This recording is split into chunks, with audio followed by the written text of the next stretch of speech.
Welcome to Let's Talk Surrogacy, where we explore all things surrogacy, the journeys, the insights, and the remarkable people along the way. We're joined by Lindsay and Megan, an intended mom and her surrogate, whose connection didn't just bring 3 babies into the world, but also a friendship that has lasted years. Megan carried twins for Lindsay and her husband, and during this journey, Lindsay became pregnant naturally. Let's dive into how that bond was built, nurtured, and why it mattered every step of the way. Lindsay, when you were first considering surrogacy, how were you feeling emotionally? Yeah, it's a great question. So when we first talked about it, I was probably at a ultimate low. I was, scared that we were never going to have a family. I thought, felt pretty hopeless. We had an adopted daughter. We had these embryos that we were hoping to use to start our biological family.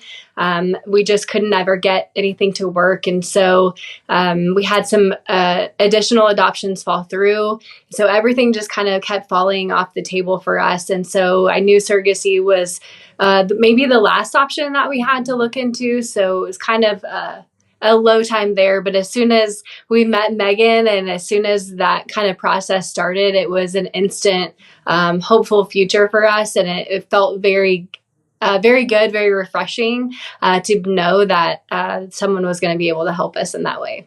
I really love that for you. I'm sure that you were feeling like, what I'm hearing is it just felt like desperation. You just really wanted another child. And so you did have embryos. Did you go through IVF and that was not successful? Yeah, we were able to create the embryos. I just was not able to carry them successfully. So we were down to our last 3 embryos and we kind of just took a pause. All of that process takes such an emotional toll on a relationship, on us individually, on honestly your whole family in that scenario. So we kind of just took a pause. We needed to step away from it for a second and just really to decide, what avenue we were going to move forward with. And so that's when I started looking into that and saw Megan lived in Ellenwood, Kansas, which wasn't far away from where we were and my husband was from. And so it was, just an easy thing to look into. Oh, he was from the same small town that she was? Close by there, yeah. Oh, that's pretty divine. Yeah, we honestly, where we live and where Megan lives, we're only about an hour apart away from each other. So now, Megan, what drew you to surrogacy in the first place? I had seen a baby story on TV in my late teens, and there was a surrogacy story on there. And I immediately just knew that was something that I could do. It took some time and some convincing later on in life for my husband, but I was able to convince him and quietly went and applied, and he didn't hear another word from me until I was like, hey, I was accepted. So this is happening. Yes. How did the two of you first meet? I was actually on a third-party website looking at potential intended parents and had came across Lindsay's profile. And did you message me first? I think so. You did. Yeah.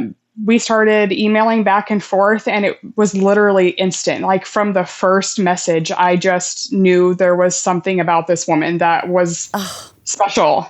And it never went away. I'm still to this day, we're just so close. I think that bond is always going to be there.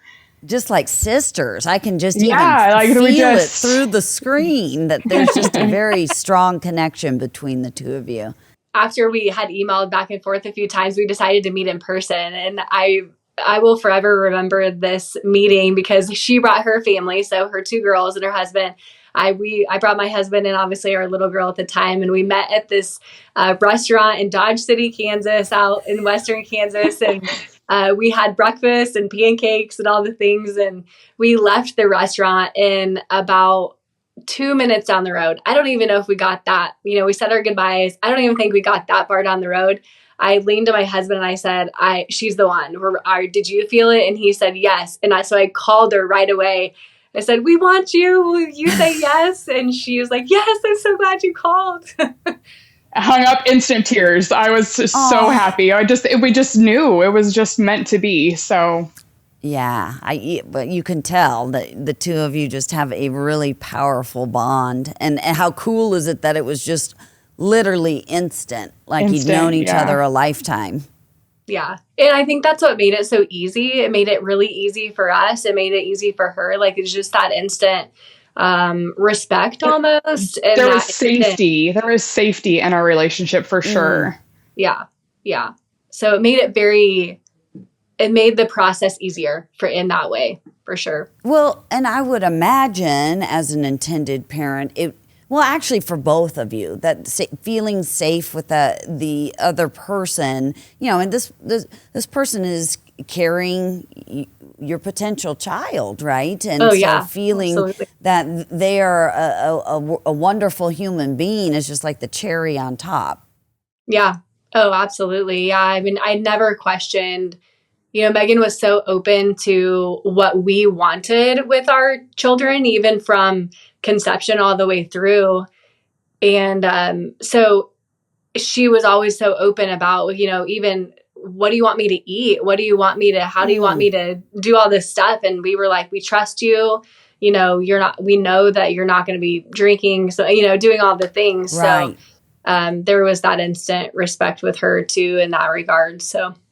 Well, to me, it wasn't my body anymore. Like it needed to be her body. And so that was really important to me, that I respected her wishes and did what she wanted. So.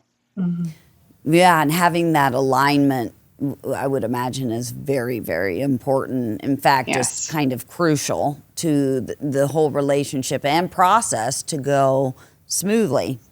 Mm-hmm. Yeah, for sure. Well, I know that you had said there was this immediate connection and a feeling of safety, and trust is such a huge component to surrogacy. Was there anything in addition to what you've already shared that helped, build that trust? Yeah, I think we would talk pretty frequently. Like, we communicated a lot, whether that was through text or calling, or we would have a couple girls' days we had together, just her and I. And I think the constant communication from both sides was what really helped me.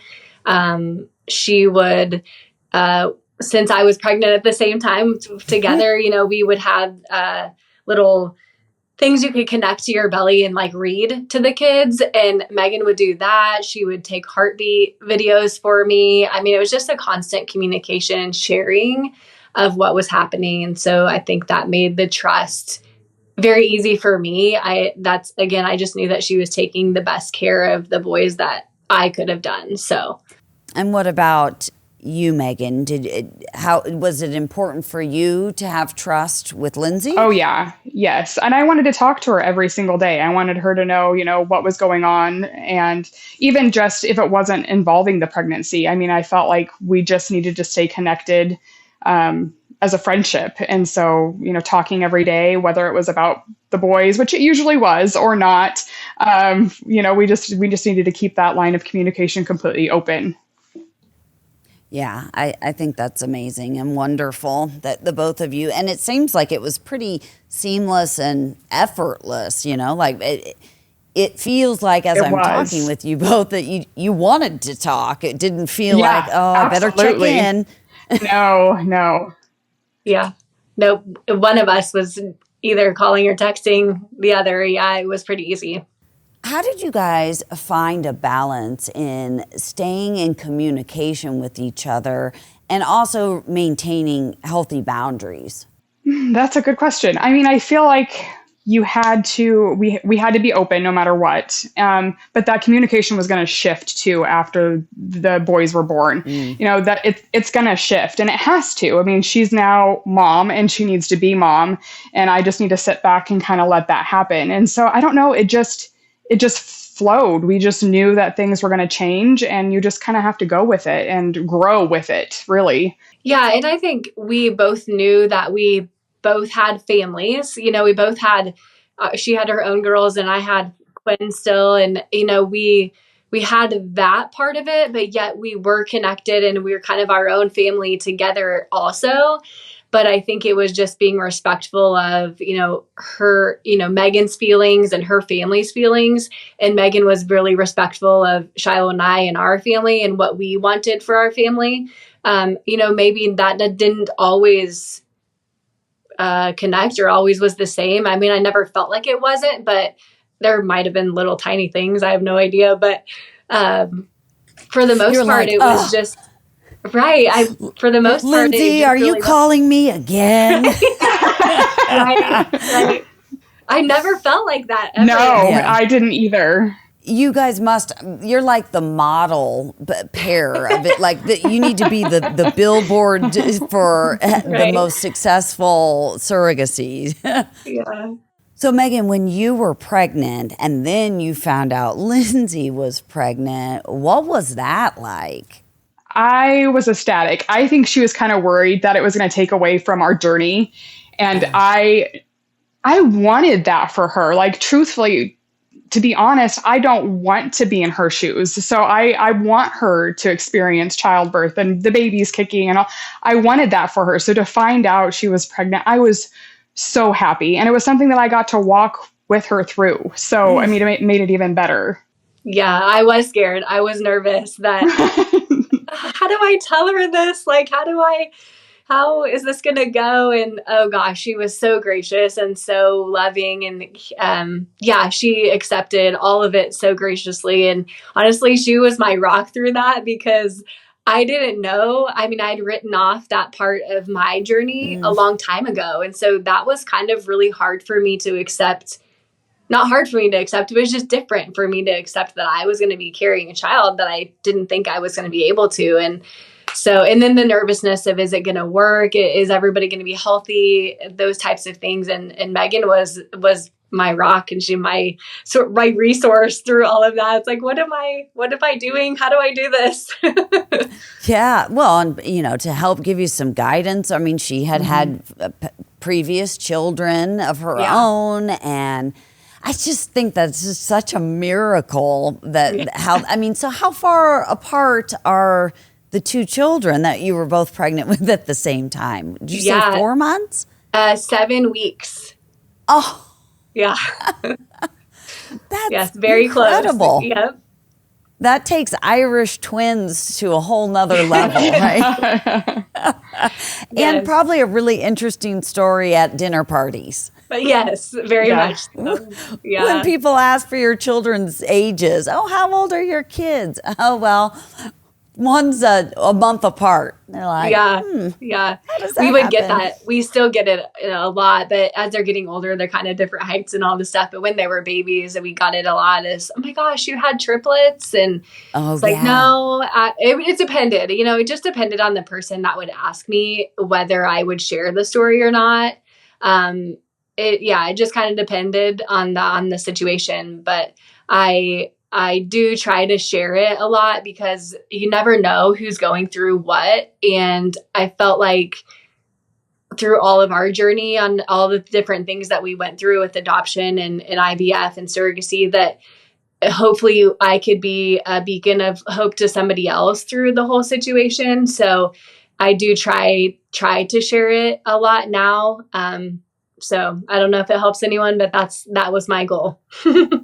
Well, I'm quite certain that it does. Just out of curiosity, do they all look a lot alike? Megan, what do you think? I think so. I mean, even their adopted daughter honestly looks like them. So I think they're just a perfect little family. Oh. Yeah, it is interesting. Yeah, we always kind of wondered if the twins, so Megan had the twin boys, and we always kind of wondered if I had a daughter, Willow, whether she would look like one of the boys or both of them. And it is just kind of interesting who looks like who, but yeah. And so correct me if I'm wrong, but so this was not through IVF that you conceived. Is that correct, Lindsay, when you got pregnant with Willow? Nope. Totally natural. Just, wow. Yeah, totally a miracle for sure. Yeah. Did supporting each other through pregnancy really deepen and strengthen your bond? It kind of sounds like it did, but I'd love to expand on that a little bit more. I think it did. I mean, I was able to ask her how she was feeling and what she was doing, through her pregnancy. And then she was able to do the same with mine. And so, I mean, there can't get any closer than that. So, Right. I think honestly, it allowed me to be able to understand, to be more empathetic of what Megan was probably going through, because I was doing it at the same time. If you're not pregnant and somebody else is, especially with twins, I was watching her grow and have these two rambunctious boys in her belly. It was like easier for me to understand how she loved watermelon, why she loved watermelons. Oh yeah, I understand that now. So. Well, and as well-intended and lovely as our husbands can be, they just don't get what it's like to be pregnant. How could they? And so to have someone to be able to, that's literally in your shoes, must have been a really strong bond. It was fun. We took maternity pictures together, and yeah, we did some stuff like that. You guys act or sound or seem like sisters. Yeah, that's awesome. I love it. Yeah. Hence, we wore the same thing today. Right. I know. You got the red memo. Okay, so let's talk about delivery day. What was that like for each of you? So for me, I had 2 C-sections prior to doing surrogacy, so I never got to experience real labor. That was something I really wanted to do, and by golly, I got to do it. So my water broke, and I got to call her shaking, saying the boys are coming, and it was honestly the most gratifying day I will probably ever experience in my life. So to watch her with her babies and Shiloh was just amazing. That's everything I wanted out of the whole thing. I wanted to watch them with their babies, and that's what I got to do. Yeah, I'll be honest, when I got the call, it was like, oh my gosh, we got to go, because we were, an hour, 45 minutes, an hour from the hospital. So we jumped in the car. My mom came, watched Quinn, and jumped in the car and went. And obviously all the emotions are going through. You're excited, you're worried about Megan, you want to get there so we don't miss it, and all the things. But we got there, and Megan was definitely hurting, and that was really hard for me to see her in so much pain. And there was nothing I could do about it. Like that, I think that was the hardest part, is someone you love so much and has done the most sacrifice that she could have given for us is in so much pain. And I didn't like that part of it, but I knew that she was going to be fine, and everybody was going to be fine. But so that was interesting. And then we got to be in the C-section room, all of us together. I think that was something so special. Also, her husband and my husband, and so all 4 of us were in the room and got to see the boys be born, and they were with us through that whole day. I mean, we each had our own separate rooms after delivery, but we would cart down and go see Megan, and she'd hold him. And they got to introduce me to the boys. You brought them to me and introduced me to the boys, and that was the sweetest thing. I will never forget that moment. So I have to wonder, after watching Megan in so much pain, did you then start to get nervous about your own delivery experience? Yeah, for sure. Yeah, because I knew that I was going to have a C-section as well. I already knew that going in. So yeah, I was kind of like watching what was going to happen in the next few weeks. But at least I am kind of a preparer. I like to be prepared. So it kind of gave me a little bit of an idea of what that might look like. Sure, a little heads up. Yeah. How did your relationship evolve after you delivered Megan? Can you go into a little bit of detail around that? So I knew that things were going to have to shift. We were talking every day, and that was going to have to change. I had to let her grow and be her own little family. And I also had to heal and get back to my regular life. And so, it did shift. And that was maybe the hardest part for me, is knowing that was going to have to shift, because we were so close and we did talk every day.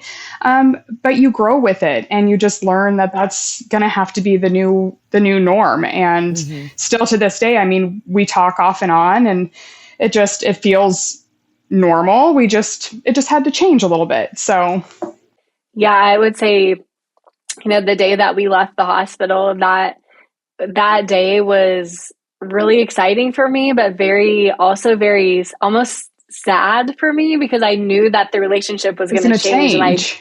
Yes. And I think that for the both of us, I think that's what we were feeling when we left the hospital that day. That was honestly probably the hardest part. Definitely. That separation was so hard. I remember we left and we were going to go through Taco Bell to get something to eat before we drove home. And I made my husband stop in the Walmart parking lot because I was just sobbing. And it was like, I don't know why I'm crying so much. I felt so, I don't know. There was so many emotions going on there, but it's been so fun to continue the relationship, clearly, but just in different ways. Like, Megan comes to the boys' birthday parties, and I send her pictures. Mother's Day is a really fun one to be able to share with Megan. I send her a message every Mother's Day because I wouldn't be here without her giving me that gift. And so there are some really fun things that we do still get to share, even if we don't get together as often as we want to. But it's unique for sure. And the boys now know that their birth story, we just shared that with them. About a year and a half ago, we told all of our kids their birth story. And so their birthday's coming up in a couple weeks. And I'm really curious to see Megan's relationship with the boys now that they're aware of their birth story, and how that relationship's going to continue to grow for them, even in a different way, which will be fun to see. Yeah, it sounds very bittersweet, and that you really did get to redefine your relationship and your roles in one another's lives. And it sounds to me like it's grown even beyond that. I mean, a lot of surrogates that I've interviewed have stayed in touch a little, but it sounds like you really do keep tabs on one another, and I think that's amazing. She allows me to watch them grow, and that's super important. And I love that she allows me to do that, because she doesn't have to, but she lets me. So how old are the boys now? Yeah, they're about to be 8. 8, okay. Which is crazy. And you did say they just now are learning about the process in which they were brought into this world, or a portion of it anyway. Yeah. They, the kids, all of them are, started to ask those questions about being in mommy's tummy, or, some of those questions. And my husband and I had talked about it, and we hadn't told our adopted daughter either about her journey. And we just felt like it was something that they were old enough and mature enough to kind of talk through. And we wanted to wait until we felt like they were going to understand, not the biological part of it, but, their story. And we felt like it was important for our adopted daughter to know that just as well as everybody else. And we felt like that was going to help everybody's situation, that everybody came in a different way, that not just one person was born in a certain way and everybody else was a certain way. They're all unique. So they kind of help each other in, I don't want to say coping with that, because they all took it wonderfully. They don't even think anything of it. So yeah, that was going to be my question. How did they receive that? Kids are so unaffected by so many things. We create these big stories of like, oh my gosh, they're going to think this is a massive deal, and maybe they'll be upset, and they're like, can I go play basketball now? Yeah, absolutely. It's very much like that. I mean, I was definitely so worried about how they were all going to, take that. But my husband put together like a really cool slideshow of all of these pictures of when they were babies. And because they love to look at pictures of when they were and hear stories of when they were little. So we kind of just rolled it in with that. And they have a random question here or there, but other than that, they just know, and they know that they have multiple people who love them, and that's good. We have like a huge family, so it's great. Well, and for a kid, I mean, the more people that can support and love them, the better off they are. I mean, that saying, it takes a village, is really true. Absolutely, for sure. So compensation can feel a little awkward, because of your bond. How was that able to unfold? Was it an easier conversation to have because of that, or? I feel like the agency really helped, I think, kind of guide us through that. So that wasn't something that we had to, dive into too much. And I was really just here to serve her. So, just kind of went with it. So, Yeah, I agree. I think the agency and the lawyers and, all that they handled that with us fairly separately and appropriately, to where Megan and I didn't have to really talk through that kind of stuff, which was good. It kind of took that piece of it away for us. But I think even for Show and I, we never ever felt like Megan was going into this for money or for anything like that. And so that took our ease financially. Obviously it's a financial thing, but we knew that she was not doing it for those reasons, or wasn't going to be requesting extra things from us. Like, that wasn't the reason why she chose to do it. And so for us, that was easy. We'd give her whatever she needed because, she was doing something so gracious for us. Yeah, because it does sound like, Megan, like this really wasn't about money. It was not about at a all. soul's purpose. Yes. And wanting to help someone create their family. Yes. So, Megan, how did it feel to be compensated for something that's so purposeful and meaningful? It was a nice little bonus that kind of got to help my family, so we were able to purchase a house later on down the road. And so, it was a nice little added bonus. Lindsay, how did you view the compensation as not just transactional? Yeah, we went in knowing that Megan was never doing it for financial reasons, and she was doing it to fulfill her purpose. There was not enough that we could give her for what she was doing. So we were happy to do whatever we needed to do to make her life comfortable and make her feel like she was being valued in that way also. But then just to also know that we were helping her family financially in that way to maybe do something special for her family later on or whenever they chose was really fun to be a part of her family in that way too. Well, and to have something as so tangible as like a home, that's a big thing to be able to say. What a win-win for you, Lindsay, or excuse me, Megan. You get to provide a family, and then you get this wonderful home. Right. Yeah. Was there ever a time when there was any uncertainty around, medically or emotionally? Was there any moments of uncertainty for either one of you? I think I put a lot of pressure on myself to make sure that the boys were going to be healthy. So if anything, I was probably hard on myself. I had failed a glucose test, and that was really, really super hard on me. I think more than anything, it's just I was really hard and on myself. I was wanting those boys to stick, and I was wanting them to be healthy. And so I was hard on myself, but she was always there reassuring me and letting me know that I was doing a great job and that these boys were going to be fine. And so, for me, that's my answer to that question. Yeah, for sure. That's funny you say that because I don't even remember that. So it was clearly hard on herself. But I think until we knew that they did stick there, it was like we were both just kind of like on edge, but we were there for each other during that time. The other time I felt like we were a little on edge with medically was she kind of went into preterm labor a little bit. Yeah. And we got flighted to Wichita. So it was just Megan and I in the airplane. Our husbands got in the car and drove to Wichita together. And so that was a little shaky, but they ended up being completely fine. And we got to go home fairly shortly after that. But then after that, I think we were like, oh gosh, this is real. It's coming. They can come anytime. And, then it starts to get a little bit like, oh gosh, are we going to make it for labor? And, all the things start going through your mind. But honestly, that was probably the only times we had uncertainty. Yeah. Well, and if that's the uncertainty in this whole experience, I Right. would say that's a win. Yeah.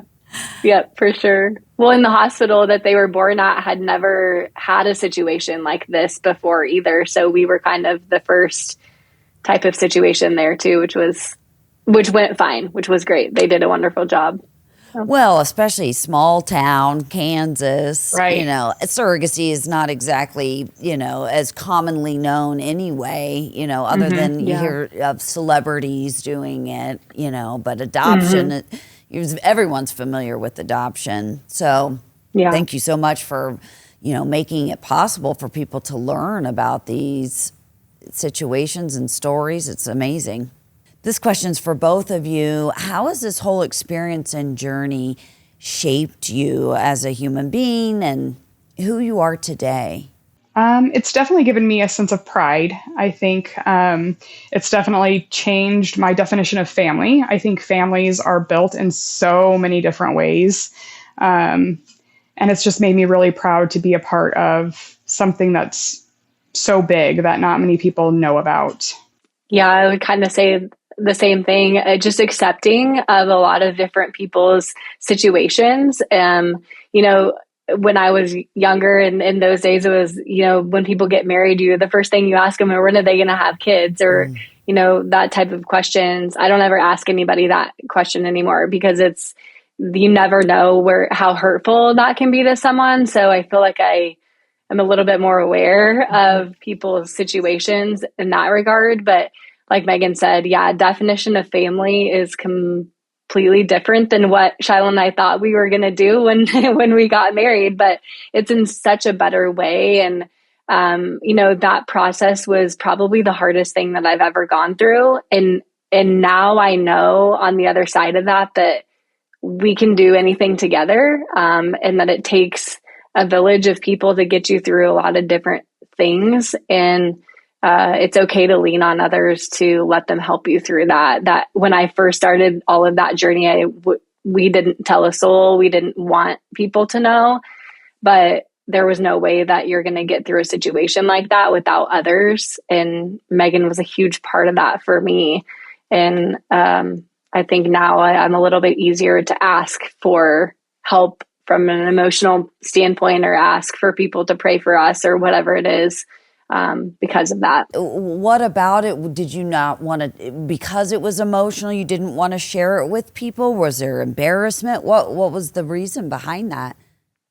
Yeah, it's a good question. There's so much that goes into that. And I think not necessarily embarrassment, but like, people have lots of opinions and they wanted to share those very freely about what we should or shouldn't be doing. And so we felt like if we felt like we could handle it together and we could make our own decision. And so I think honestly more that than anything, Gotcha. we just didn't want all of the outside perspectives, on what we should or shouldn't be advice. doing. Yeah. Yes. Yeah, I get that.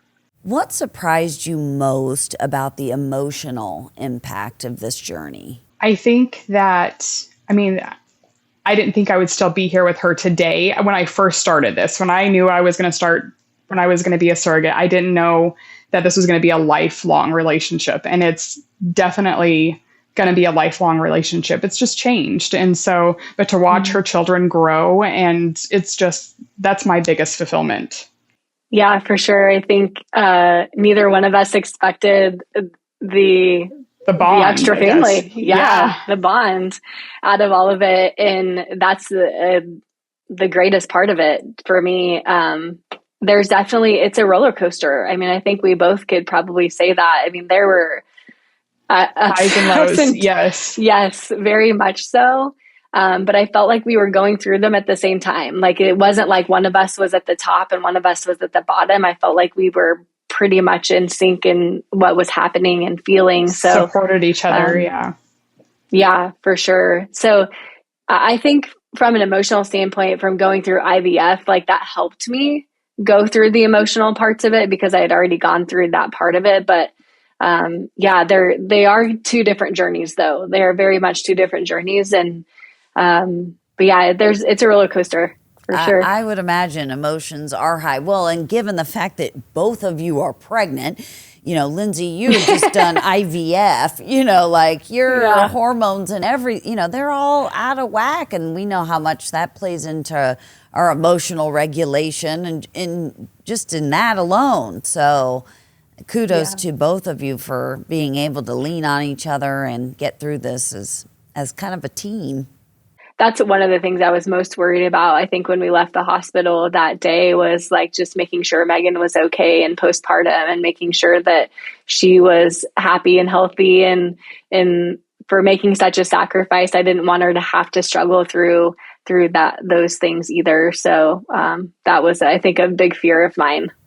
Well, and I would imagine you also wouldn't want her to feel like discarded in a way, like, your job is done. We're good here. And, done. Yeah. That she meant more to you than just this vessel that was carrying your children, that you cared about her as a human being and a friend. Yeah. Yeah, absolutely. What advice would you give to someone who's just starting their surrogacy journey? I think on a surrogate end, you need to take your time. It's definitely don't rush the process, and you have to trust your gut. I mean, if it doesn't feel right, it isn't right.